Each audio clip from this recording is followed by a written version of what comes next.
안녕하세요. 아름다운 내 집값기 회원 여러분 반갑습니다. 저는 아름다운 내 집값기 매니저 청개굴입니다.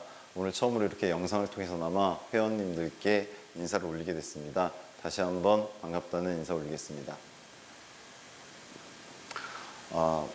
오늘 올려드릴 영상은요, 5월 7일 정부가 발표한 제3기 신도시와 관련된 내용입니다. 3기 신도시는 작년 9월 13일에 발표됐던 이른바 9.13 부동산 대책의 후속 조치죠. 일종의 부동산 공급 대책인데요. 정부는 약 30만여 정도의 주택을 수도권에 공급하는 걸 통해서 수도권의 집값을 안정화시키겠다. 혹은 최근 일련의 부동산 정책의 근본 원인인 서울 지역의 집값을 하향 안정화시키겠다라는 이야기를 하고 있습니다. 그 대책으로 나온 것이 3기 신도시 부동산 공급 대책이고요. 정부는 작년 말 이래로 3기 신도시 예정 지역들을 발표하고 있죠. 작년 말에 과천이라든가 하남이라든가 남양주, 인천, 계양 등이 발표가 된 상태고요. 방금 얼마 전 5월 7일 날에는 고양 창릉지구, 그다음에 이제 부천 대장지구, 그다음에 서울의 일부 지역 포함해서 결국은 30만여 건설에 대한 계획 발표를 갖다가 마무리를 짓습니다. 정부 계획에 따르면 향후 5년 내에 이 3기 신도시들의 입주가 가능해지게 되고요. 또 그 편의를 위해서 예타 면제 등을 통해서 교통망 확충이라는 것들이 계획되어 있고, 양질의 일자리를 제공하기 위한 테크노밸리 계획 등등 다양한 계획들이 지금 발표가 된 상태입니다. 다만 그 유주택자인지 무주택자인지 혹은 어디에 거주하는지에 따라서 사실 이번 정부의 3기 신도시 발표에 대한 체감도 혹은 호불호는 다를 수밖에 없다고 생각을 합니다. 이해관계가 상충하는 경우도 많고요. 그러다 보니까 작년 3기 신도시 발표 이후로 부동산 카페들, 저희 아름다운 내 집값기는 물론이고요, 다양한 부동산 카페들, 그 다음에 유튜브 부동산 채널들, 그리고 공중파 방송에서도 마찬가지죠. 3기 신도시에 대한 정부의 정책에 대해서 다양한 찬반 의견들이 오가고 있습니다. 긍정적인 평가를 하시는 분들도 있고 부정적이고 비판적인 평가를 하시는 분들도 많고요. 상당히 혼란스러운 상황이죠. 근데 문제는 부동산에 대해서 이제 중수 이상, 중수, 고수 되시는 회원님들이라면 과거에 많은 경험들이 있죠. 사실 3기 신도시란 말에서 보여지듯이 1기와 2기 신도시가 없었던 것도 아니고요. 또 부동산 공급 정책이란 게 신도시 이외에도 상당히 많았었기 때문에 그에 따른 부동산의 부침을 겪으셨던 중수 이상 회원님들은 이런 상황 속에서도 개인적으로 자신의 상황에 맞게 대응을 하실 수 있다고 생각을 합니다. 하지만 대부분의 저희 회원님들은 부동산을 갖다 접하신 경험이 이제 막 접하시거나 그 경험이 아직은 많지 않은 초보 회원님들인 경우가 많죠. 그러다 보니까 최근에 이런 혼란스러운 상황들, 똑같은 계획, 3기 신도시에 대해서 다양한 견해들, 그것도 정반대 입장에서 찬성한다, 반대한다, 잘 될 거다, 안 될 거다, 이렇게 혼란스러운 상황에서 초보 회원님들 같은 경우에는 어떤 식으로 이 3기 신도시를 바라봐야 될지에 대해서 당혹스러워 하실 수 있다고 생각합니다. 그래서 준비한 영상이고요. 사실 3기 신도시에 대해서 어떤 정확한 정답 같은 건 있을 수가 없다고 생각합니다. 다른 분야의 문제도 마찬가지겠지만, 다만 3기 신도시에 대해서 기본적인 내용들, 그 다음에 되도록 객관적인 내용들, 과거의 사례들이라든가 이런 것들을 통해서 평가를 해 볼 거고요. 다만 초보 회원님들께서 이 내용을 보시면서 유의하실 점은 어디까지나 어떤 하나의 견해라는 점, 따라서 정답은 당연히 아니기 때문에 판단을 하시는데 참고로만 사용하셔야 된다는 점, 그 점 먼저 말씀드리고요. 그리고 본격적인 영상 내용에 들어가기 앞서서 한 가지 양해의 말씀을 드릴 거는, 보시면 이미 느끼신 분도 있겠지만 제가 이런 영상을 찍는 게 처음입니다. 그래서 상당히 지금 긴장한 상태고요. 또 이제 본업이 따로 있다 보니까 이 영상을 주면 자료 같은 걸 좀 읽고 하느라고 밤샘을 좀 며칠 했더니 지금 목소리 좀 가라앉은 상태고 얼굴 좀 분 상태죠. 예. 그리 잘생긴 얼굴은 아니지만요. 예. 그러다 보니까 좀 미흡한 점들이 있을 수 있다는 점은 미리 좀 양해를 부탁드립니다. 사실 지금 공간에서 카메라 놓고 혼자 준비해서 찍는 거기 때문에 미흡한 점이 많을 겁니다. 그 점은 좀 양해하고 봐주시길 바랍니다. 본격적인 내용에 좀 들어가 보도록 하겠습니다. 사실 3기 신도시에 대해서 이야기를 하기 위해서는 사실은 먼저 서울 이야기를 좀 해야 됩니다. 그 이유가 앞에서 잠깐 말씀드렸지만 3기 신도시의 근본적인 정책 수립 이유가 서울의 집값을 잡기 위한 거거든요. 따라서 3기 신도시를 이해하기 위해서는 서울에 대한 이야기를 갖다가 약간은 하면서 시작할 수밖에 없습니다. 특히나 초보 회원님들께서는 꼭 3기 신도시와 관련되지 않는 내용이라고 하더라도 부동산 관련된 기초적인 내용들도 같이 이야기를 좀 드리도록 하겠습니다. 대충 이 정도 될까요?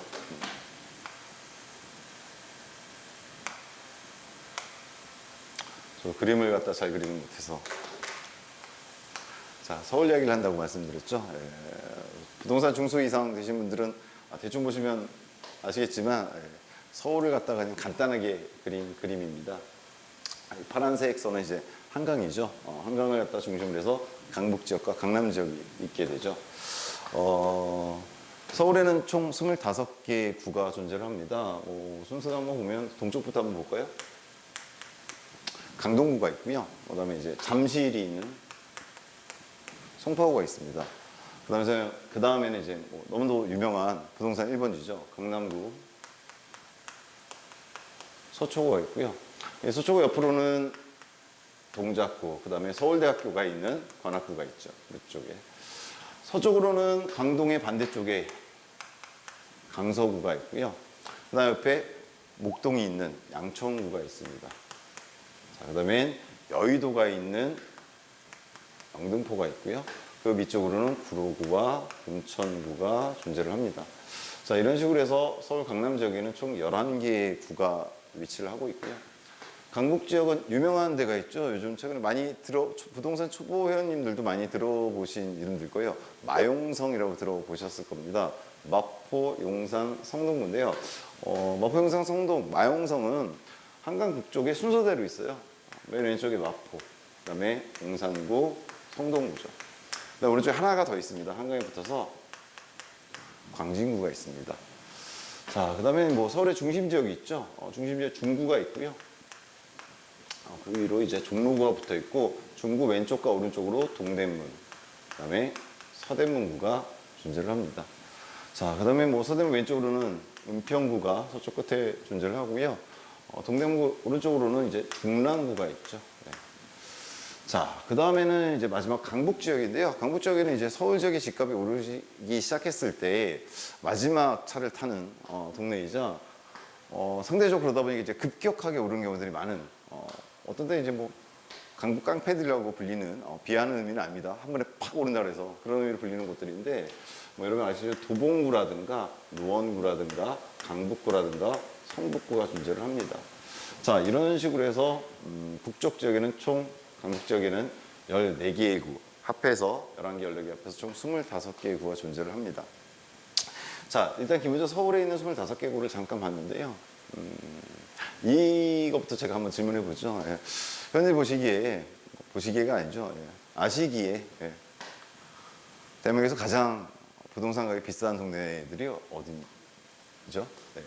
일단 다 아시죠? 일단 기본적으로 강남구, 서초구 높죠. 그 다음에 송파가 높죠. 잠실이 있기 때문에. 그 다음에 영등포는 상대적으로 싼 지역도 있지만 여의도 쪽이 있기 때문에 좀 높고요.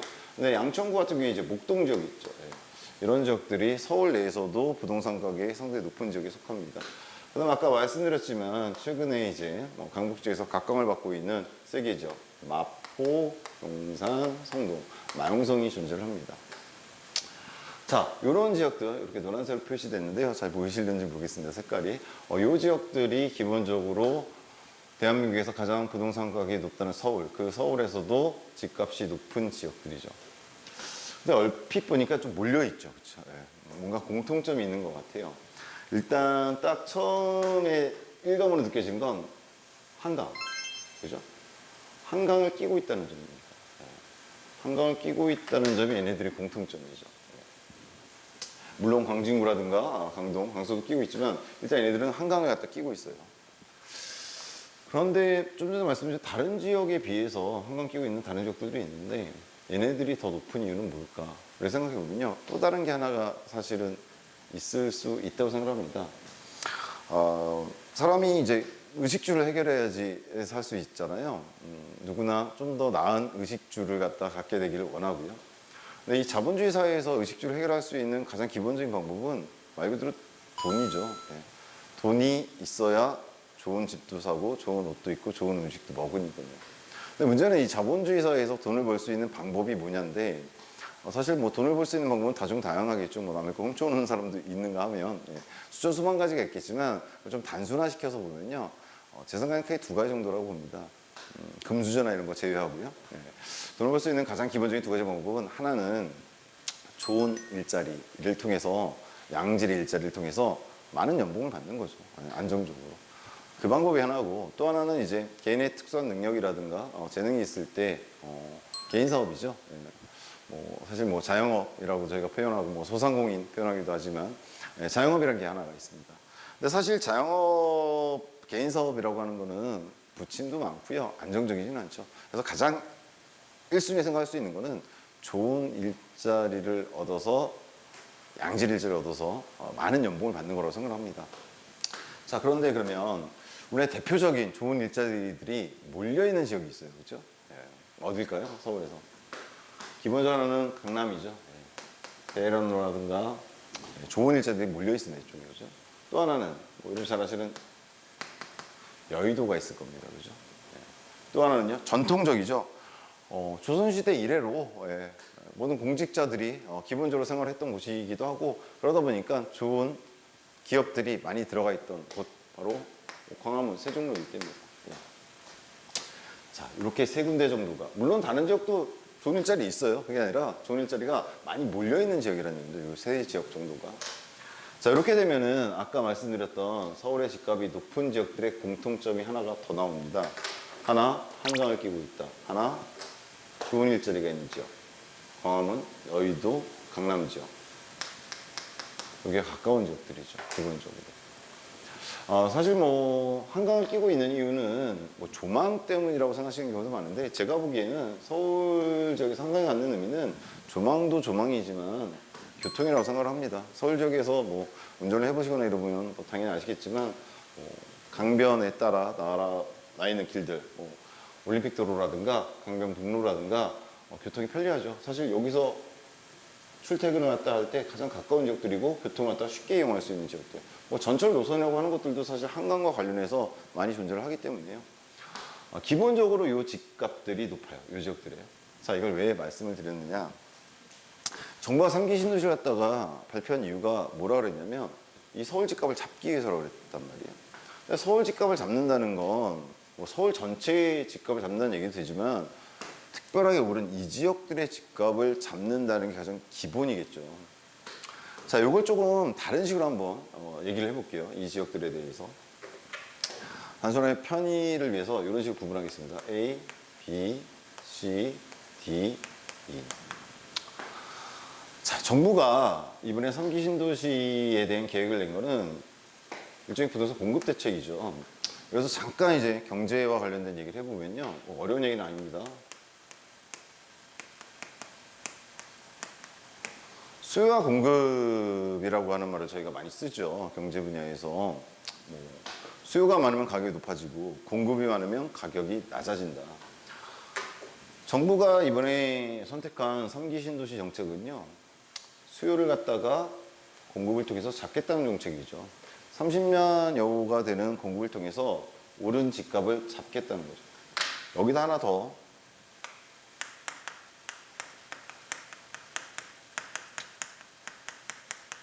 비슷한 얘기인데요. 희소성의 원칙을 잠깐 얘기하고 넘어가겠습니다. 이것도 뭐 저희가 중학교 때부터 배웠던 거죠. 경제 분야에서. 희소성. 희소한 것은 가치가 있다는 거죠. 쉽게 말해서. 즉 수요가 많으면 가격이 오른다고 그렇게 다른 이야기는 아닙니다. 그렇죠? 똑같은 얘기는 아니지만 희소성의 원칙이라는 게 있습니다. 이 두 가지 갖고 이 얘기를 잠깐 해보겠습니다. 자, 좀 전에 이렇게 서울 지역에 대해서 얘기를 했는데요.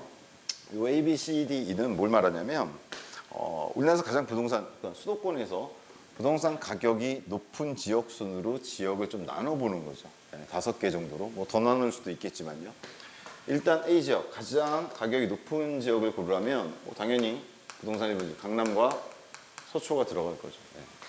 그다음에 B 지역이라고 한다면 그 옆에 있는 송파구라든가 목동에 있는 양천구라든가 아니면 여의도에 있는 영등포구인데 여의도는 사실 중간 사이에 뺄 수도 있고 하여튼 이 정도로 보고요. 마용성도 이 정도에 들어갈 수도 있겠죠. 요즘 많이 올라서요.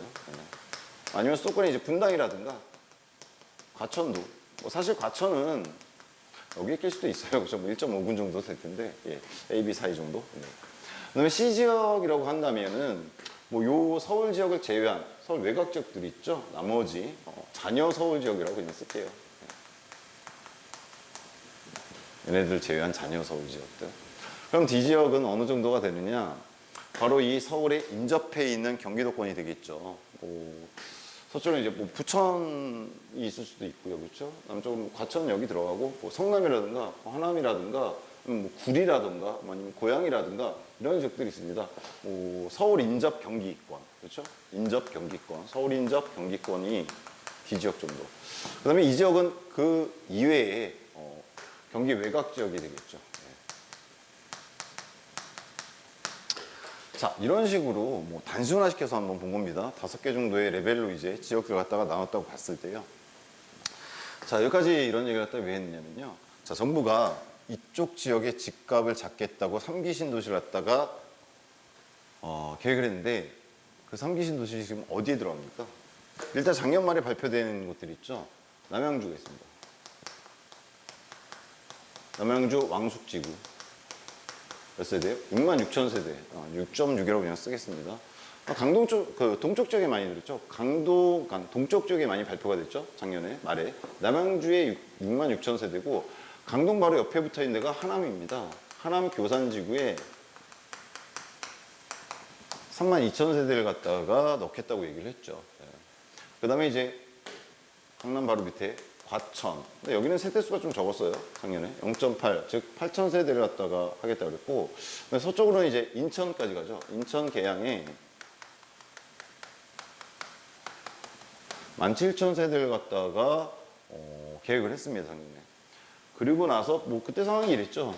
동쪽하고 서쪽, 남쪽 너무 적었고, 그럼 이쪽이나 이쪽에 좀 들어갈 거다 예상을 했는데, 결국은 이번에 5.17에 발표된 게 고양 쪽에다가 38,000세대. 부천이죠. 부천에다가 2만 세대. 이런 식으로 새로 발표를 했습니다. 전체적으로 보면은 동쪽하고 서쪽을 중심으로 해서 이번에 3기 신도시 계획들이 이루어지고 있죠. 여기서 이렇게 이제 저희가 봐야 됩니다. 이 지역의 집값이 사실은 가장 많이 올랐죠. 여러분 다 아시겠지만 강남 서초 지역. 이 지역 집값이 뭐 30평짜리가 뭐 15억, 20억 가기 시작하면서 부동산 가격들이 사실은 덩달아 오른 거죠. 사실 부동산 가격이 오르는 패턴은 여러 가지가 있지만 가장 기본적인 패턴은 뭐 이유는 뭐 유동성이 많아졌을 때도 있고요. 뭐 여러 가지 이유가 있지만 가장 기본적인 패턴이 이런 거죠. 얘는 A, B, C, D 지역을 A, B, C, D, E 지역으로 봤을 때 뭐 유동성은 여러 가지 이유에서 이 A 지역, 강남, 서초 지역이 오르기 시작하죠. 네. 부동산 가격이 동시에 뭐든지 이렇게 오르지는 않습니다. 사실은 처음 시작할 때는 강남, 서초 지역이 오르기 시작해요. 네. 그러고 나서 어느 정도 지나면 얘가 올라가는 상태에서 그 다음 지역, 예를 들면 송파라든가 이런 지역이 오르기 시작하고 그 다음 지역, 그 다음 지역, 그 다음 지역 따라가게 되죠. 즉 중심 지역이 오르기 시작하고 그것이 퍼져나가는 형태가 가장 기본적인 부동산 상승의 어떤 패턴입니다. 정부는 이제 작년 부동산 정책에 나왔던 이유가 사실은 강남이라든가 서초의 상승은 작년에 시작된 게 아니죠. 훨씬 그 이전에 시작됐습니다. 사실 뭐 말씀하시는 분들에 따라 조금 다르긴 하지만 중심 지역인 강남 서초가 오르기 시작해서 주변 지역, 송파, 뭐 목동 이런 데 오르고요. 서울 외곽 지역, 특히나 뭐 이런 노원이라든가 이런 강북 지역까지 전파가 되고 경기 인근 지역으로 퍼져나가는 데 걸리는 시간이 있잖아요. 이런 식으로 올라가서 이렇게 올라가서 얘가 올라가기 시작하고 그 다음에서 얘가 올라갈 때까지 즉 경기 외곽 지역까지 퍼지는 데까지 생각보다 시간이 많이 걸립니다. 예. 사람들에 따라 다르지만 보통 여기가 오르는 것까지 가는데 한 적게는 1년, 많게는 2년 정도의 시간이 걸리는 걸로 이제 보통 보죠. 나중에 한번 그 부분은 오늘 뭐 주요한 내용은 아닌데요. 그 부분은 이제 뭐 통계를 통해서 이제 또 한번 저희가 살펴볼 기회가 있을 겁니다. 여하튼 정부는 여기가 오르기 시작했단 말이에요. 한 1, 2년 전부터 오르기 시작했죠. 2년 전부터 많이 올랐죠, 사실. 오르기 시작하고 작년 초가 되니까 어디까지 올랐냐면 이 서울 외곽 지역을 넘어서서 경기 인근 지역들, 이 D지역, 이 지역들도 많이 오르기 시작했어요. 그리고 정부가, 왜냐면 이렇게 오르기 시작하면 부동산에 관심을 갖지 않던 사람들도 알게 되거든요. 뭐 뉴스에서도 나오기 시작하고요. 전체적으로 집값이 심상치 않다. 처음에 여기만 올 때는 잘 몰라요, 사실. 뭐 숫자도 적기 때문에. 근데 이 지역까지 오르기 시작하면 사람들이 얘기를 하기 시작하고 언론도 얘기를 하기 시작하죠. 작년 말에는 여기까지 올라가 버렸죠, 사실. 경기 외곽 지역에 있는 것들이 오르면서 뭐 정부가 뭐 투기 지역 지정안에 뭐네 여러 가지 대책을 써놓게 됩니다. 뭐 대출 규제까지 있었죠. 네, 그러다가 그걸로는 안 될 것 같으니까 3기 신도시 공급 정책을 내는 거거든요. 근데 문제는 이거예요. 좀 전에 말씀드렸지만 결국 정부가 3기 신도시, 즉 여기서 시작된 부동산 가격 상승을 막기 위해서 얘를 갖다가 발표를 했단 말이에요. 자, 근데 문제가 뭐냐면 정부가 주장한 공급을 통해서 수요를 잡겠다는 3기 신도시 정책이 겉으로는 맞아요. 여기 집값 잡기 위해서 많이 넣었어요. 30만 원을 넣었단 말이에요. 그럼 공급이 많이 늘렸으니까 잡힐 거다 이렇게 생각했거든요. 근데 좀 비슷해 보이지만 요 희소성의 원칙 요걸 적용시켰을 때 약간의 문제가 발생을 합니다. 이 3기 신도시 기본적인 계획에 있어서. 그래서 어떤 문제냐면요. 이걸 아까 잠깐 설명했었죠. A, B, C, D, E 지역이 있고 여기부터 오르기 시작했다 이런 말이 있었는데, 자, 우리가 사는 세상이라고 하는 거는 3차원 공간이죠. 이런 식으로 점으로 되어 있지는 않아요. 점에 의해서 이렇게 선으로 연결되어 있지는 않습니다. 자, 이거 잠깐 바꿔볼게요. 여기가 A, B, C, D, E 지역으로 보겠습니다. 네, 이렇게 놓고 보면 A 지역은 면적이 이 정도가 되죠. B 지역은 아까도 말했지만 여기 둘러싸고 있는 지역들이에요. 그럼 얘는 면적이 이 정도 되겠죠. C 지역은 거길 둘러싸고 있으니까 좀 더 면적이 클 거고요. D는 더 크겠죠. 마지막에 E는 더 클 겁니다. 그렇죠. 면적이. 근데 이 면적이 넓다는 거는 단순히 면적만 넓다는 게 아니라 세대수가 관련이 됩니다. 즉 A 지역에 있는 세대수에 비해서 B 지역은 똑같지 않아요. A를 둘러싸고 있는 면적이기 때문에 상당히 더 넓습니다. 그죠? 더 많죠, 세대수가. 그러니까 C는 더하고 D는, E는 더할 겁니다. 단순화 시켜보자고요. 그럼 A, B, C, D 지역이 이렇게 있을 때 A 지역의 세대수가 뭐 단순하게 만 세대라고 칩시다. B 지역은 2만 세대, C는 3만 세대, D는 4만 세대, E는 5만 세대. 사실은 더 많겠죠. 근데 단순화 시켜서 보는 겁니다. 예. 자, 그런데 가격은 어떻게 됐죠? 예. 이게 세대수라고 한다면 가격은 위에서도 설명했었지만 거꾸로 가죠. A 지역이 5억이다. 그럼 B 지역은 4억, 3억, 2억, 1억 이렇게 식으로 갈 겁니다. 뭐 이것도 마찬가지죠. 사실은 뭐 5배가 될지 안 될지는 잘 모르겠지만 예, 이렇다고 봅시다. 문제는 세대수와 가격이 거꾸로 가고 있다는 얘기예요. 여기까지는 예, 이해가 되셨죠? 여기서 이제 문제가 발생하는 게 정부가 여기에 집값을 잡기 위해서 얘네들을 갖다가 지금 요 지역들에다가 3기 신도시 공급을 한다 그랬단 말이에요. 뭐 과천 지역 정도는 예외로 친다고 하더라도 사실 원래가 과천 지역은 요 사이에 있거나 뭐 여기에 거의 낄 수 있는 지역이기 때문에. 근데 이런 지역들은 어디에 해당이 될까요? 좋게 봐주면 C하고 D 사이 정도? 혹은 그냥 D 정도라고 볼 수가 있겠죠, 사실은. 그죠? 즉, 정부가 A 지역의 집값으로부터 발생한 부동산 가격 폭등을 잡기 위해서 3기 신도시를 갖다가 D 지역에다가 지금 배치를 한 거예요. 어떤 문제가 발생하냐면요. 요 세대수 있죠. 1, 2, 3, 4, 5만 세대라고 쳤을 때 어느 지역? 요 지역에다가 지금 세대수를 플러스 시키는 거예요. 뭐 정확한 비례야 따져봐야겠지만 뭐 1을 갖다 플러스 시킨 거로 칩시다. 이번에 건설되는 30만 호가 여기에 해당이 되는 거죠. 여기 이랬을 때 무슨 문제가 발생하냐면요. 요 희소성의 원칙과 관련된 문제가 발생을 합니다. 자, 1, 2, 3, 4, 5 이걸 다 합하면 얼마가 되냐면 90, 15가 되네요. 15죠. 자, 봅시다. 3기 신도시가 들어서기 이전에 강남은요. 15 중에 하나에 해당이 되죠. 전체 15개 중에서 하나였으니까요. 희소성이 그렇다는 얘기예요. 15개 중에 하나의 어떤 희소성을 갖고 있었던 거죠. 강남 지역이, 강남 서초가. 근데 정부가 3기 신도시 건설해서 요 D지역에다가 세대수를 갖다 늘린단 말이에요. 이렇게 되면 어떻게 되느냐? 어떻게 될까요? 강남 지역은 자, 그 전까지는 15 중에 하나였지만 1이 플러스 됐으니까 여기는 안 보일까요? 네. 15 중에 1에서 16 중에 하나가 되죠. 즉 이렇게 바뀌는 거예요. 이게 뭘 의미하는 거죠? 희소성의 원칙에 따르면 강남과 서초의 희소성은 3기 신도시가 건설되면서 과거보다 더 올라가는 거죠. 15개 중에 하나였는데 16개 중에 하나가 되는 거예요. 이 얘기는 희소성이 더 높아진다는 얘기가 되죠. 자, 희소성이 높아지면 기본적으로 가격은 올라가게 되는 거죠. 그러니까 정부의 이번 3기 신도시 정책에 대해서 많은 분들이 얘기하시는 거지만 가장 문제가 뭐냐면 여기를 기점으로 해서 3기 신도시가 들어서는지요. 이 지역을 갖다 기점으로 해서 이 왼쪽 지역들 A, B, C 지역들 이 지역 같은 경우에는 오히려 희소성, 즉 가치가 높아진다는 얘기예요. 반면에 이쪽 오른쪽 지역들은 공급에 따라서 가치가 하락할 가능성이 높아지는 거죠. 뭐 이론에 따라서 현실이 항상 똑같이 굴러가는 건 아니지만 기본적인 원칙은 그렇다는 겁니다.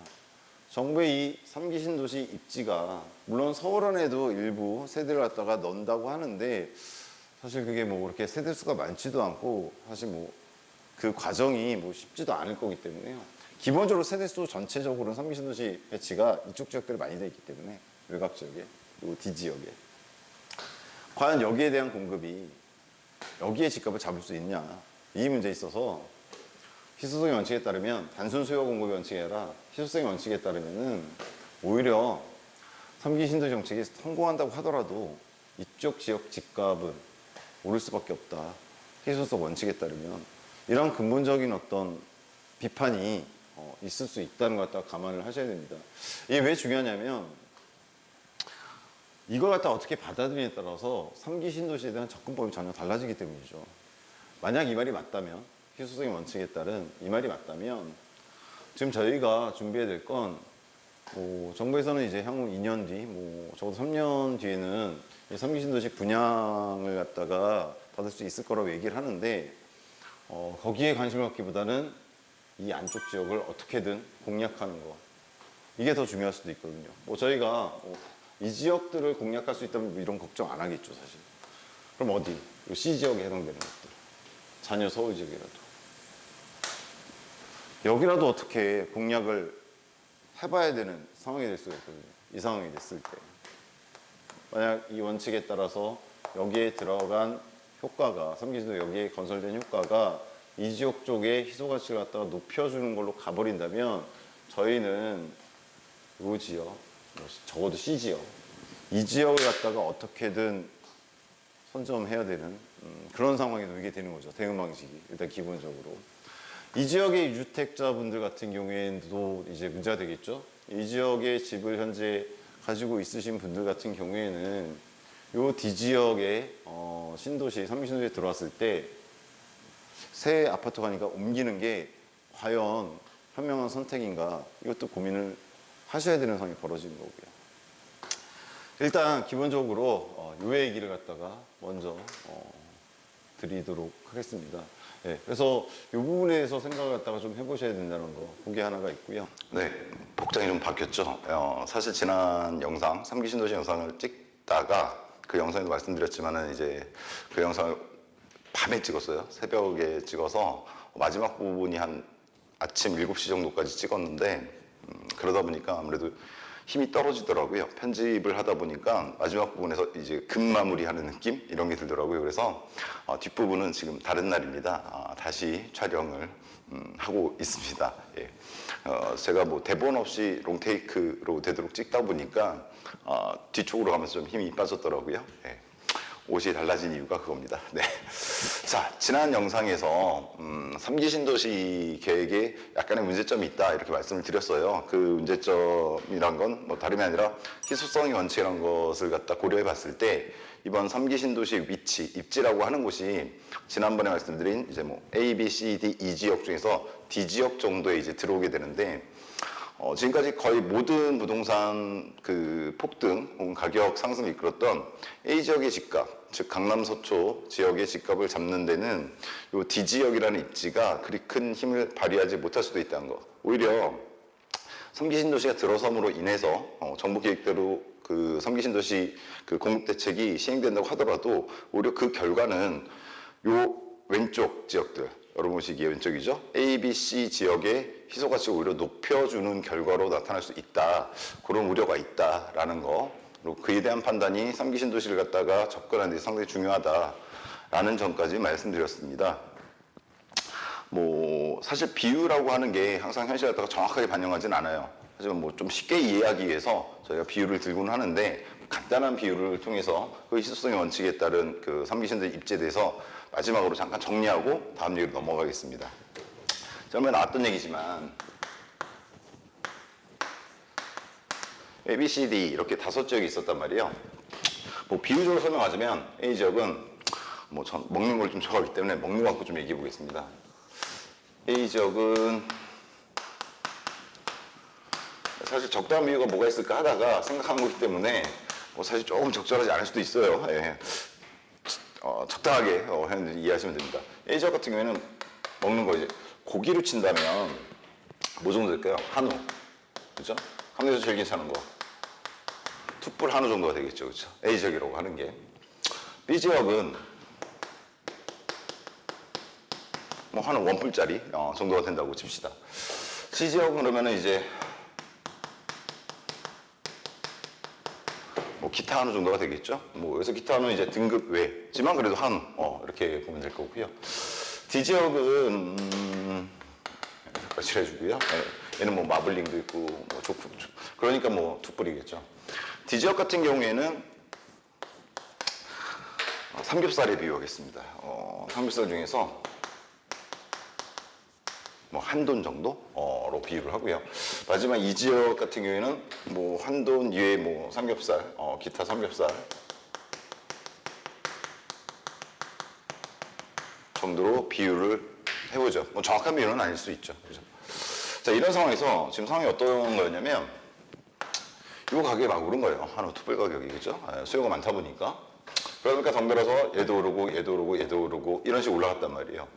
이 상황에서 정부가 이 상황을 갖다가 진정시키기 위해서 취한 정책이 지금 요 지역에다가 3기 신도시를 갖다가 30만 호 정도를 갖다가 건설하겠다 이렇게 계획을 발표한 거죠. 자, 이 상황에서 그럼 그 30만 호 정도의 계획 3기 신도시 계획에다가 비유한다면 뭐 이런 정도 될 거예요. 이 상황에서 여기다가 뭔가를 투입한 건데 뭘 투입했느냐? 원래 이 지역에 있던 것보다는 좀 더 좋은 입지를 갖춘, 왜냐면 교통망이라든가 뭐 테크노밸리 일단 계획은 신도시급에 맞게 세우고 있기 때문에 원래 있던 이 지역의 기존의 어떤 입지보다는 좀 더 좋게 교통망이라든가 이렇게 투입을 한 거죠. 그렇다고 본다면 한돈보다는 조금 위에 있는 것 같다가 이제 넣은 거죠. 그래서 생각해 본 비유가 이 정도인 것 같아요.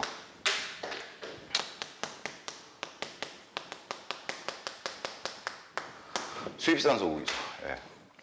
뭐 호주 청정우라든가 뭐 미국산 소고기들이 있잖아요. 예.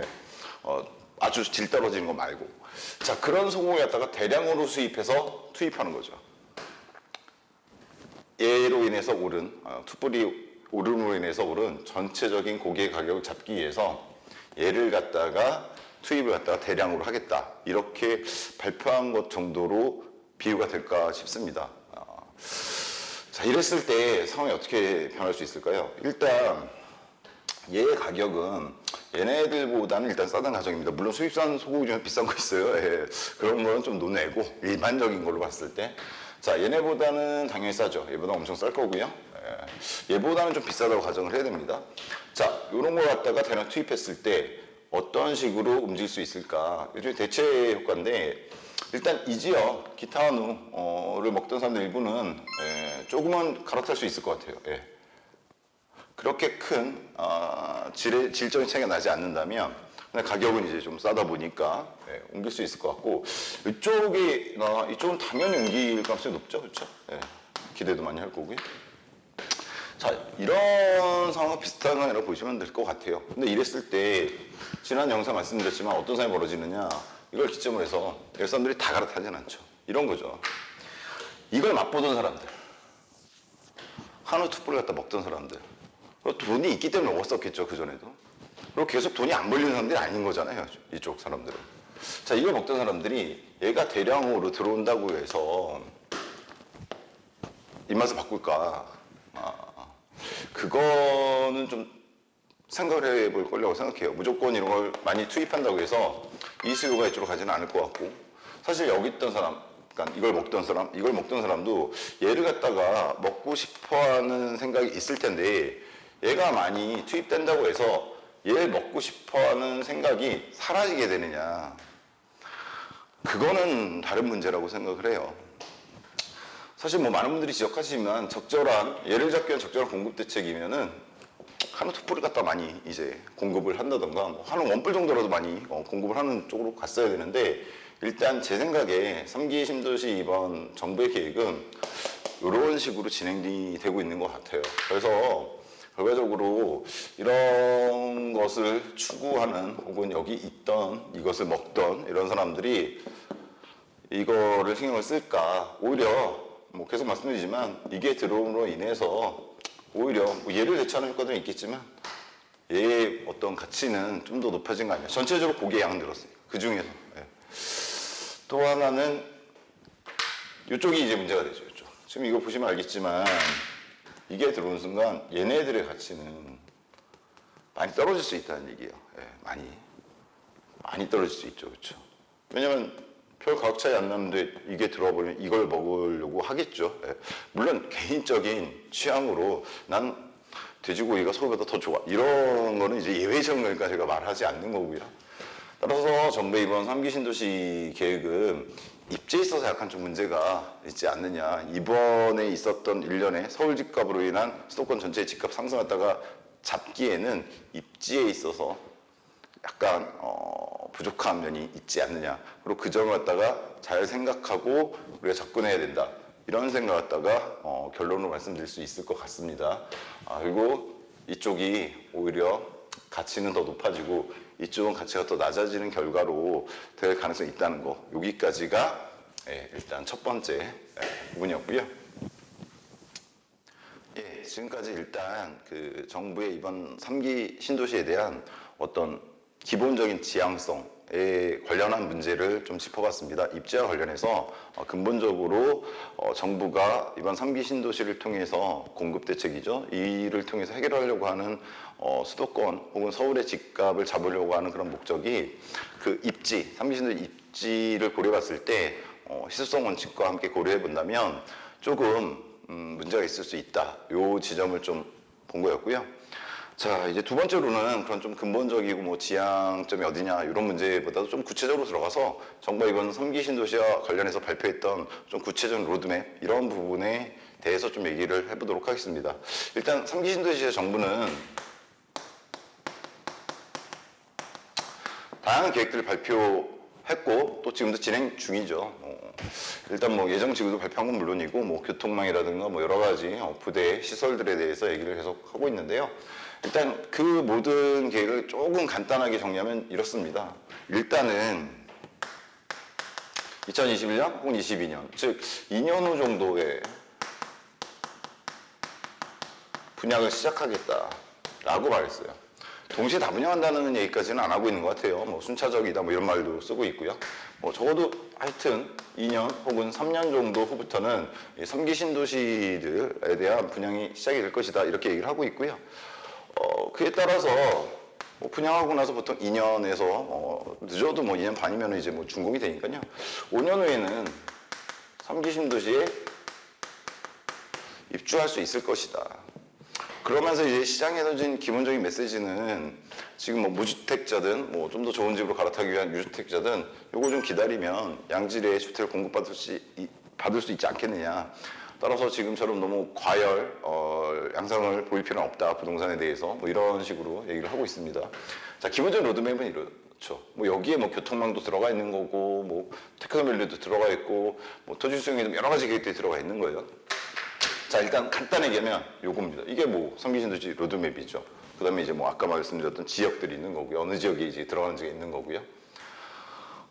근데 여기서 이제 이거 갖고 따져봐야 될 게, 일단 성기신도시 이런 로드맵을 내온 전체적인 정황에 대해서 조금 생각을 해봐야 되는 게 있어요. 뭐냐면 재작년 뭐 그 전부터 조금씩 올랐지만 재작년에 뭐 서울 집값 많이 오르고 또 작년 상반기 지나면서는 뭐 초반에 이제 강북 지역 급격하게 올랐고 서울 인접 경기권 저희가 뭐 A, B, C, D 지역 아까 말씀드렸을 때 D 지역 오르고 결국 작년 하반기에 E 지역까지 올랐는데 그렇게 오를 때까지 정부가 그 부동산 규제 대책을 내놨습니다. 사실은 8.17 대책도 작년 하반기 뭐 나왔고 9.13 대책도 있었고 그리고 3기 신도시 예정돼 놨던 9.1 대책도 있는데 이런 많은 대책들을 제시할 때까지 정부가 무슨 말 했었냐면 자 3기 신도시는 공급 정책이잖아요.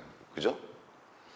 공급을 통해서 수요가 몰리면서 일어난 가격 상승을 막겠다는 정책이잖아요. 그런데 작년 상반기까지만 하더라도 정부가 어떤 말을 했었냐면 즉 성기신도시 계획 하반기에 내용이 바로 직전까지도 공급은 문제가 없다고 얘기를 했었어요. 부동산 시장이 과열되는 걸 정부도 인지하고 있었는데 그 원인을 갖다가 공급 부족에서 찾질 않았었던 거예요. 많은 사람들이 공급이 부족하다. 사실 뭐 저희 아름다운 내 집 갖기 카페의 대표적인 이런 부동산 견해가 오가는 곳이 회원견해와 토론란입니다. 그 회원견해와 토론란을 보면은 사실 재작년에도 그렇고 작년 상반기든 뭐 하반기든 줄기차게 이제 올랐던 주장 중 하나가 정부가 공급을 갖다가 해야 되는데 공급을 도대체 왜 문제가 없다고 하는지 모르겠다. 이런 글도 많이 올라왔거든요. 근데 정부는 실제로 3기 신도시 공급 대책 내놓기 바로 직전까지만 하더라도 정부 정책 중에서 공급에는 문제가 없다. 그럼 어디가 문제냐? 투기 수요들, 뭐 다주택자들 이런 투기 수요가 문제다. 따라서 대출을 규제한다라든가 뭐 각종 이제 세제를 동원하면 막을 수 있다고 생각했던 거죠. 근데 결국은 계속 올랐죠. 예. 작년 하반기 되면서 뭐 작년에 엄청나게 부동산이 상승을 했기 때문에 결국 정부가 이걸 꺼내들었단 말이에요. 공급 정책을. 그럼 여기서 무슨 생각을 해야 되냐면 과연 이 정책이 장기적인 플랜, 즉 장기적인 어떤 계획을 갖고 나온 정책이냐는 얘기예요. 부동산 정책이란 건 특히나 공급 수요에 대해서는 나름대로 면밀하게 검토를 해보고 사실은 계획을 세우고 그런다고 하더라도 계획대로 잘 안 되는 게 사실은 부동산 정책인데 이 3기 신도시 공급 정책이라고 하는 게 과연 정부가 장기간의 계획을 혹은 장기간의 어떤 안목을 가지고 수립한 계획이냐는 얘기예요. 그렇지 않은 정황이 있는 거죠. 좀 전에 말씀드렸지만 작년 하반기 이 계획 바로 나오기 전까지만 해도 이 계획의 핵심이 되는 공급에 대해서 문제가 없다고 주장을 했었거든요. 근데 이걸 들고 나왔단 말이에요. 그 얘기는 이 계획 자체가 급조된 계획일 가능성이 높다는 얘기입니다. 문제는 뭐냐면 3기 신도시 계획 자체가 나쁘다고 말할 수는 없어요. 주택 공급하는 거, 양질의 주택을 수도권에 많이 뭐 나쁜 거 아니죠. 문제는 만약 이게 급조된 계획이라면 좀 전에 봤던 정황상으로 봤을 때 급조된 계획이라면 이 로드맵대로 될 가능성이 별로 없다는 얘기예요. 저희 입장에선 저희가 정책을 결정할 수는 없어요. 가끔 저희 카페 보면은 뭐 정부 이번 정책 잘못됐으니까 이걸 철회해라 아니면 이쪽 방향 가야 된다. 그런 거는 사실은 저희가 의미는 없다고 생각합니다. 저 개인적으로. 왜냐면 정부가 쓰는 정책을 내가 아무리 개인적으로 반대해봐야 그렇게 바뀔 가능성이 그렇게 많지 않기 때문에.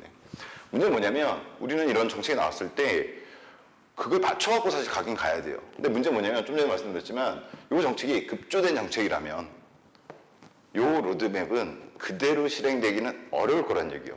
그럼 그거에 맞춰서 우리는 준비를 해야 된다는 얘기죠. 뭐 이 정책을 폐지해라 이런 거는 중요한 게 아니고 다만 이 계획이 정황상 봤을 때 급조된 계획이고 이 로드맵대로 행해지지 않을 거라면 그거에 맞춰서 우리 스스로의 어떤 계획을 잡아야 된다는 얘기입니다. 일단은 얘가 전체적으로 급조됐을 가능성이 높다는 얘기를 드린 거고요. 자, 그럼 따져봅시다. 이제 2, 3년 후 분양을 시작한다고 그랬어요.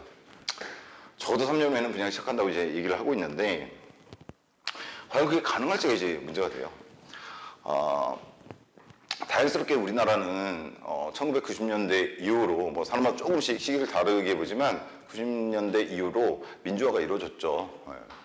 뭐 상당히 긴 기간 갖다 군부 독재 정권이 있었고 했는데 이루어졌는데 이게 부동산 정책 관련해서 이번 특히나 공급 정책 관련해서 뭔가 하나 떠오르게 하는 게 있어요. 뭐냐면 1990년대 초반에 그러니까 우리나라 부동산 역사에 있어서 가장 대규모의 공급 정책이 이루어졌던 적이 있습니다. 그게 바로 제 기억으로는 1990년대 초반에 즉 노태우 정권이었는데요. 그 당시 노태우 정권 당시 수도권 200만 호 공급 대책이었던 걸로 저는 생각을 하고 있습니다.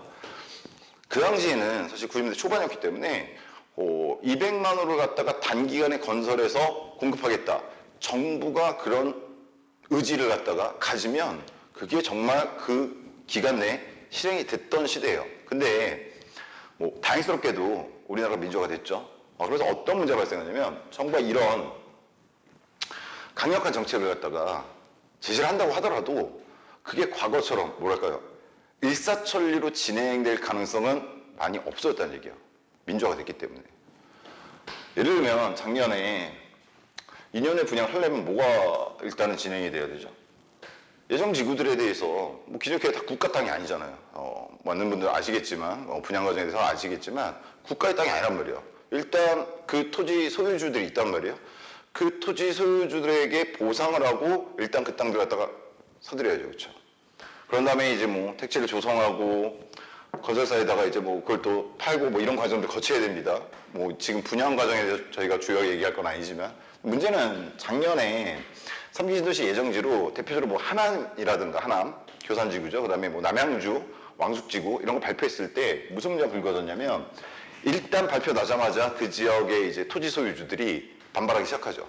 물론 기본적으로 이런 수용이 있게 되면은 토지 소유주들은 뭐 적정한 보상을 위해서 당연히 어느 정도 반발한 건 가능한데 예상할 수가 있는데 사실은 그보다 좀 심해요. 사실 뭐냐면 하남 지역 같은 경우에는 이번에 지정됐던 교산지구 말고 예전에 서울 인접 지역에 보금자리 지구 한번 지정된 적이 있죠. 근데 워낙에 토지 소유주들의 이제 반발이 심해서 결국 지금 무산됐어요. 예, 무산됐고 그 지구 취소됐죠. 그렇죠? 근데 지금 3기 신도시 계획을 세워갖고 들어가려고 하는 지역은 범위도 더 넓고요. 더 크단 말이에요. 여하튼 작년 정부의 발표 이후로 하남이라든가 아니면 이제 남양주에서 토지 소유주들의 어떤 반발이 크고 제가 알기로는 지금도 끊임없이 시위가 이루어지고 있는 걸로 알고 있고 3기 신도시 이번에 특히나 5월 7일 발표된 지역 포함해서 그 예정 지역들에 대해서 뭐 공청회라든가 이런 걸 거쳐야 되는데 그런 공청회들이 줄줄이 지금 무산되고 있는 걸로 저는 알고 있습니다. 그런데 지금 우리 사회가 과거와 다르다고 했잖아요. 과거에 이제 200만 원 이렇게 동시에 뭐 그냥 대규모로 정부의 의지에 따라서 하던 시대가 달라졌기 때문에 기본적으로 토지 수용 택지 조성이 들어가는데 이 과정이 정부의 로드맵대로 이루어질 수 있을까? 라는 문제에 있어서 상당히 개인적으로 좀 부정적이에요. 특히나 그래요 뭐 토지 소유주들이 반대한다. 이거는 뭐 법에 따라서 어느 정도 조정도 가능하고 좀 더 뭐 강압적이면 할 수도 있다고 생각해요. 법 테두리 안에서 강압적으로 좀 더. 근데 문제는 뭐냐면 예를 들어서 작년에 하남 같은 경우에요. 교산지구죠. 32,000세대를 갖다가 지금 교산지구에 넣겠다 이렇게 정부가 공급대책으로 발표를 했는데 32,000세대는 상당히 큰 거예요. 작년에 9월 20일 날 그때 발표됐던 예정지구 중에서 하남 교산이 32,000세대, 그 다음에 남양주 왕숙이 66,000세대, 합해서 한 10만 세대가 되고요. 그 외에 뭐 인천 계양과 뭐 과천은 합해서 뭐 한 2만 5천 세대밖에 안 되기 때문에 상당히 큰 비중 차지하죠. 작년 말에 발표했던 10만 세대 중에서 거의 30%인데 더군다나 하남이라는 지역은 작년이나 뭐 올해 5월 7일 날, 얼마 전 5월 7일 날 발표된 예정 지역 중에서도 과천과 더불어서 나름대로 그 위치가 워낙에 이제 인접성, 서울 인접성이 좋기 때문에 좋게 평가되는 3기 신도시 예정 지역인데 얘 같은 경우에 무슨 문제가 있냐면 이 토지 수용이라든가 뭐 이런 2년 분양 관련된 문제에 있어서 몇몇 뉴스들이 나왔었고요. 뭐 하남 지역분들 많이 아시겠지만 이 하남이라는 지역의 어떤 개발과 관련된 어떤 특징이 하나가 있어요. 뭐 약간 우스갯소리로 이런 말을 하죠. 하남 지역 분들이 뭐 땅을 파면 하남은 땅을 파면 박물관이다라는 말을 합니다. 이게 무슨 말이냐면 하남 지역에 이번에 발표된 교산 신도시 말고 이제 위례 신도시라고 있죠. 뭐 사실은 성남, 강동하고 공유하고 있는 이제 신도시인데 그 위례 신도시 이름인 위례라고 하는 게 어디서 온 건지는 이제 아시는 분들 아실 거예요. 백제의 도읍이었던 곳이죠. 문제는 뭐냐면 이 하남 지역에 특히나 이번에 교산지구로 발표된 지역 자체가 과거 백제의 도읍이었던 장소인 거죠. 쉽게 말씀드리면. 그래서 무슨 말이냐면 땅을 파면 유물이 나오는 거예요. 그냥. 그것도 뭐 도자기 뭐 한두 개 뭐 옛날에 쓰던 그릇 이런 게 나오는 게 아니라 뭐 막 나오는 거죠. 예를 들어서 하남행 지역에서는 어떤 도로라든가 터널을 뚫는데 계획이 2년이었는데 실제로 5년이 걸렸다, 7년이 걸렸다 이런 얘기들이 있어요. 그 이유는 공사를 하다 보니까 유물들이 나와서. 물론 이 부분에 있어서 정부는 나름대로 이런 뉴스들이 떴을 때 정부 기관이라든가 이런 데서 대책이 있다, 문화재와 관련된 실제로 대책이 있어요. 예, 그런 얘기를 해요. 근데 문제는 뭐냐면 어떻게든 그럼 이제 대책이 있고 계획이 있는데 과연 실제로 하남 지역에서 그런 식으로 많이 나올 텐데 그렇게 나왔을 때 그게 계획한 대로 잘 진행이 될 수 있을 거냐는 얘기. 계획은 항상 저희가 뭐 공부 같은 거 할 때 계획 세울 때도 뭐 몇 시부터 몇 시까지 밥 먹고 몇 시부터 몇 시까지 공부하고 몇 시부터 잠깐 휴식하고 다시 공부하고 이렇게 하면 계획도 잘 안 되잖아요. 예. 더구나 이 신도시 계획이라고 하는 건 요즘 같으면 이제 과거와는 다르게 정말 다양한 이해관계들이 이제 맞물려 있다 보니까 정부가 계획한 대로 이렇게 쉽게 가기가 힘들 거라는 생각이 들어요. 더군다나 아까 말씀드렸지만 장기적으로 미리 생각하고 한 계획이라면 그나마 날 텐데 그렇지 않을 가능성이 있다는 말이에요. 이런 것에 대한 예상이라든가 뭐 이런 것들이 검토가 안 된 상태에서 로드맵이 제시됐을 가능성이 높다는 얘기예요. 예. 나오게 된 배경 정황이 그렇기 때문에. 그래서 일단은 2년 후에 과연 이 분양이 시작될 수 있을까? 특히나 뭐 5월 7일 이번에 발표된 이후로는 뭐 고양 쪽이라든가 이쪽은 뭐 주변 신도시라든가 뭐 사실 뭐 다른 뭐 2기 신도시들 분들도 많이 지금 반대하고 계시죠. 여러 가지 이유 때문에. 그런 다양한 반대 같은 것들이 있는데 이게 과연 될 수 있을까? 요 안에 뭐 영원히 안 된다 이런 게 아니라 이 기간 안에 될 수 있을까? 그걸 좀 생각해 봐야 될 거고요. 그 다음에 두 번째로 이게 됐다고 쳤을 때 그래도 뭐 2, 3년 내로 어떻게든 뭐 수용을 해버리고 뭐 문화재 어떻게 빨리 해서 한쪽으로 이제 세워버리고 뭐 그러고 나서 이거는 됐다고 치자고요. 그래서 요거까지 이루어지겠죠. 만약 택지 조성되면 5년에 뭐 준공되는 건 그 다음부터는 이제 될 수 있어요. 근데 문제는 뭐냐면 여기서 정부가 5년 후 입주와 관련해서 요 얘기를 했단 말이에요. 사실 이번 대책의 어떤 근본 원인과도 관련이 있죠. 이번 대책의 원인은 근본적인 계획을 갖다 제시한 이유는 서울의 집값을 잡기 위해서 혹은 수도권 집값을 갖다가 안정화시키기 위해서다라고 얘기했단 말이에요. 그러니까 뭘 얘기하는 거냐면 3기 신도시를 갖다 건설하면서 3기 신도시에 뭐 강남까지는 아니더라도 상당한 인프라를 제공하겠다. 교통망과 그래서 뭐 예타 면제까지 지금 시켜주고 있잖아요. 3기 신도시들 같은 경우에 뭐 이번에 5월 7일 발표됐을 때 그렇고 작년 발표됐을 때도 뭐 이러면 교산 신도시는 뭐 3호선 갖다 연장시켜주겠다. 그다음에 이번에 고양 쪽은 14km가 넘는 걸로 제가 기억하는데 뭐 전철을 갖다가 예타 면제해서 전철을 깔아서 요 입주 시기에 맞춰서 교통망을 갖다 구축해주겠다. 이런 식으로 이제 정부 발표하고 있단 말이에요. 뭐 대표적으로 교통망, 그다음에 테크노밸리 이 두 가지 정도 갖고 얘기를 해보죠.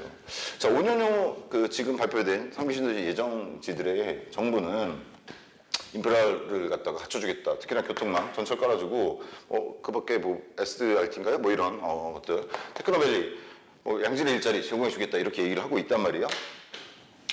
근데 여기서 특히나 교통망이요.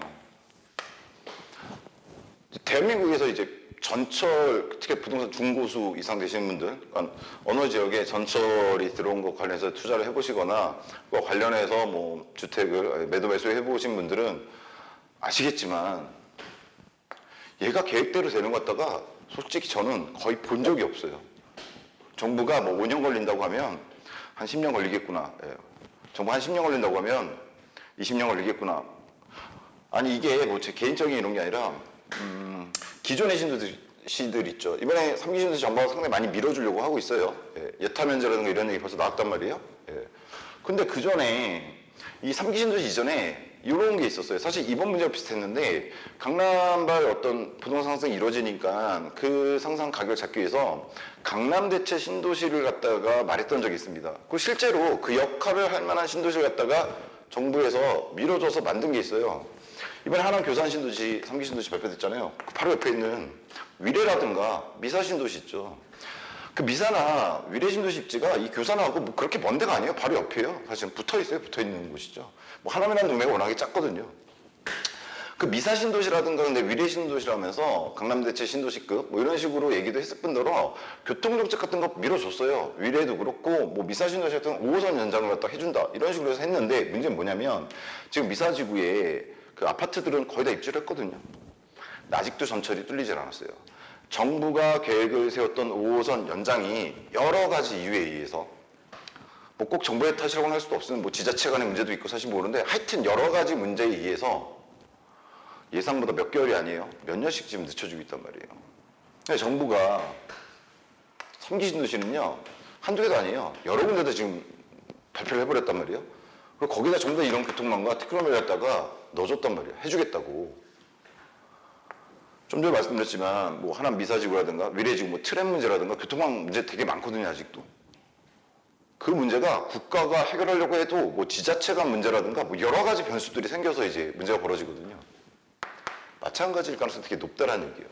더군다나 계속 말씀드려서 좀 지루하실 수 있겠지만 급조된 계획일 가능성이 높다면 특히나 이 문제 계획대로 안 갈 가능성이 정말 높은 문제라고 하는 거.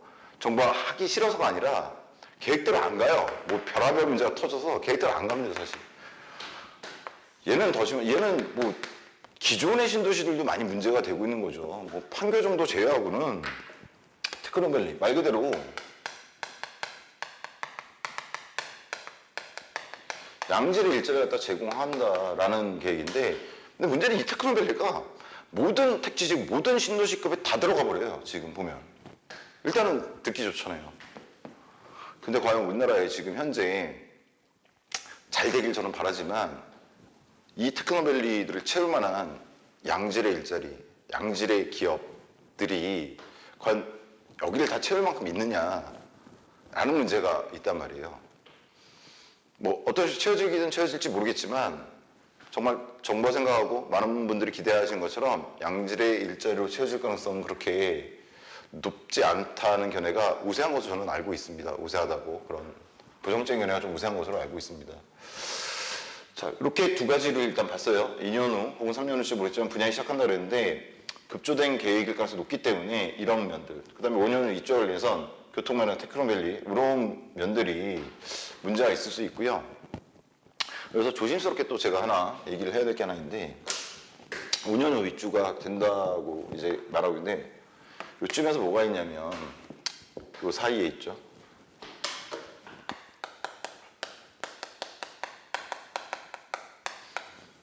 정권교체를 하는 문제가 있습니다. 조심해야 됩니다. 아름다운 내 집 갚기에서 여러분들 다 공지사항 읽어보시면 아시겠지만 정치적 문제에 대한 이야기는 하지 않는 게 아름다운 내 집 갚기의 전통입니다. 저도 지금 이 얘기를 하려고 하는 게 정치 얘기를 하려는 건 절대로 아닙니다.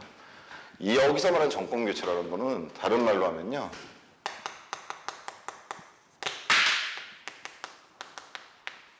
대통령 선거가 있는 걸로 받아들이시면 돼요. 우리나라는 뭐 미국처럼 중인제가 아니기 때문에 일단 대통령 선거가 있다는 건 대통령이 바뀐다는 얘기예요. 다른 사람으로 바뀐다는 얘기입니다. 뭐 흔히 지금 현재 정권을 갖다 진보 정권이라고 그러죠. 이 정권 교체한 말이 뭐 진보 정권이 보수로 바뀐다, 보수 정권 이런 얘기가 아니에요. 진보가 진보로 바뀌든 진보 보수로 바뀌든 어떤 식으로든 일단은 대통령 선거가 있기 때문에 정권이 바뀌어요. 근데 정권이 바뀌면 우리나라 특징이 부동산 정책은 뭐 다른 분야 정책도 거의 다 비슷한 것 같은데 특히나 부동산 정책은 바뀌어버립니다. 진보 정권이 진보 정권으로 바뀐다, 진보가 진보로 바뀐다고 하더라도 장관 다 바뀌죠. 일단 기본적으로 실무진도 바뀌고요. 여러 가지 이유 때문에 바뀝니다. 정책이 그대로 진행될 가능성이 별로 없어요. 뭐 진보에서 진보도 그런데 뭐 진보에서 보수로 바뀌게 된다면 뭐 더 큰 변화가 있을 수 있겠죠. 여기 하필이면 여기에 딱 걸려있단 말이에요 지금.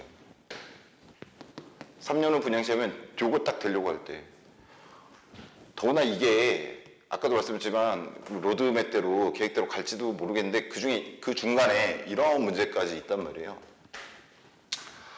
따라서 요 정부가 제시했던 로드맵이 제가 보기엔 이게 안 된다는 게 아니라 너무 급하게 짜놨어요. 시간 자체를 갖다가 너무.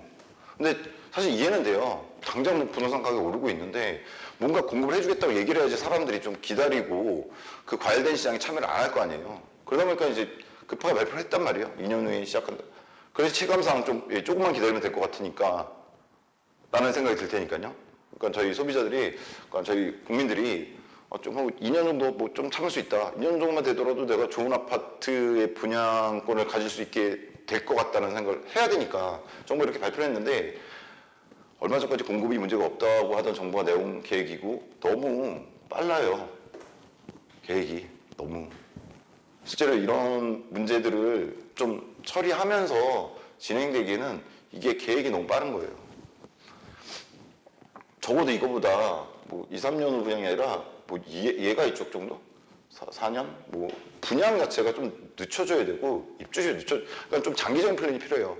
물론 우리나라 부동산 시장이라고 하는 것이 뭐나 장기 계획을 사실 세울 수 없는. 그러니까 기본적으로 말씀드린 게 지금 현재 정권이 뭐 크게 문제가 있다 이런 문제는 아닙니다. 부동산 정책 자체가 그렇게 장기적으로 현재는 아직까지는 잡을 수 있는 여건이 안 된 것도 사실이에요.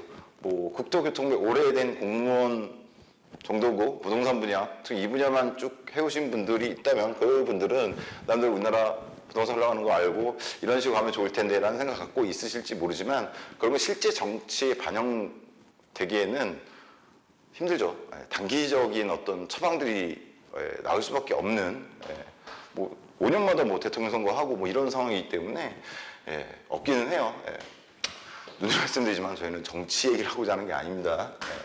그래서 여하튼 지금 얼마 전부터 있었던 한 2년 전부터 특히나 급격히 두드러졌던 부동산 상승장에서 정부가 3기 신도시 공급 정책을 갖고 나왔는데 일단 처음 말씀드린 것처럼 희소성 원칙과 관련해서 기본적 지향점 특히나 입지와 관련해서 약간 문제가 있고요. 두 번째로는 이 3기 신도시 계획 자체가 너무 좀 급조된 일단 어느 정도 부동산 정책 아시는 분들은 2년 후에 분양하겠다, 5년 후에 입주시키겠다 이것 자체 이 숫자 보고 장기적으로 그 전부터 얘기되던 게 아닌 상황에서 이런 얘기가 나왔다면 너무 숫자가 작다는 거 너무 빨리 진행하려고 한다는 거 느끼실 거예요. 그리고 실제로 그렇게 진행되기 힘들죠. 간단하게나마 왜 그런지에 대해서는 이유를 말씀드렸습니다. 자, 여기까지가 두 번째 얘기였습니다. 즉 정부의 구체적인 어떤 로드맵 좀 간단히 이제 정리해서 그것들이 갖고 있는 문제에 대해서 뭐 크게 세 가지였죠. 분양을 2, 3년을 한다는데 실제로 토지 수용 문제라든가 뭐 하남지구 같은 경우 뭐 사실 여기서 얘기 안 했지만 다른 신도시라든가 주변 다른 지역들이 또 반발 이런 것들이 있을 거고요. 5년 후 입주 관련해서는 정부가 교통망 확충과 테크노밀리 같은 거 뭐 확충 얘기를 하지만 실제로 과거의 사례들이라든가 뭐 과거 사례 어느 전철이든 뭐 어느 노선을 갖다 보셔도 될 거예요.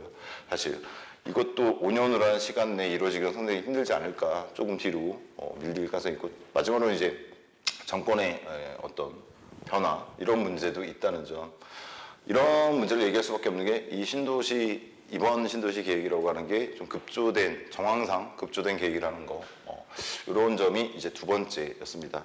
자 이제 마지막으로 이번 3기 신도시와 관련해서 이런 일련의 어떤 상황 속에서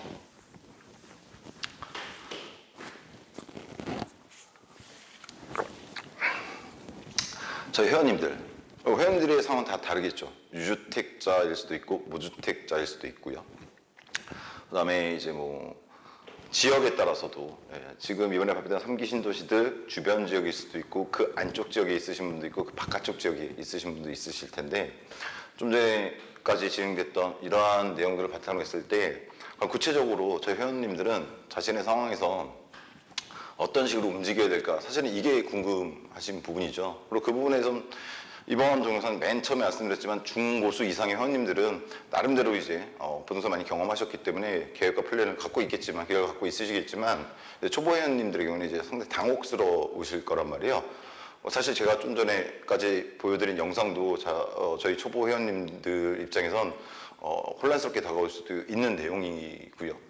자, 그럼 이런 상황에서 좀 전까지 뭐 저희가 예측했던 게 어느 정도 맞다면 그러니까 유주택자 무주택자 그리고 지역별로 뭐 유형이라고 그러긴 좀 그런데요. 뭐 유형별로 뭐 상황별로 저희 회원님들이 어떤 식으로 이제 대비를 하시는 게 좋은지에 대해서 간략하게나마 개인적인 어떤 의견을 갖다가 보는 거 그게 이제 요 다음 내용이